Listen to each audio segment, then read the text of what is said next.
Let's head back to the voicemail of Truth and Reason. Hi, Dave. How you doing? I was wondering what's the deal with this Woods. He's always, every year, where he was a good compliment to Watson, is on the injured list. And further, there shouldn't be no debate now with this kid, Watkins. So in order for the Browns to have success, Watson is going to need weapons. And so you never know who's going to get injured. Schwartz should never take the field because you just blow on the ball, it'll fall out of his arm. I'm just concerned with the receiver group, but I'm just pulling for the Browns. You know, every year we get excited. We've been trying to get there and always draft them from the bottom. So go Browns. As always, appreciate all of the voicemails. Let's welcome in Tim Bielek from the Plain Dealer, cleveland.com. So Tim, Woods hurt himself in season-ending injured list, working out with Deshaun Watson in the offseason. I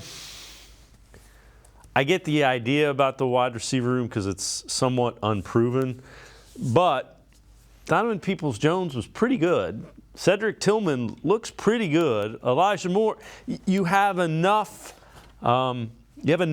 varied pieces that you should be able to find a really effective wide receiver room. Yeah, and I mean, the guys that caller brought up, Michael Woods and Anthony Schwartz, and those are guys that probably be battling right now for spots in the second part of the receiver depth chart right now, because the top four looks pretty set. Obviously, Mari Cooper, Donovan Peoples-Jones, Elijah Moore, they're in good shape. Cedric Tillman's obviously had a great preseason. He's not going anywhere. You know, catching up with Mary Kay was from Mary Kay earlier. David Bell's, she says, not going anywhere, so that's 5. So right there, you're talking about, 5 receivers. That's the most you could put on the field at any one given time, already kind of being taken care of. With Woods, obviously, that torn Achilles, it's always unfortunate. It's always tough to see those guys go down with injuries.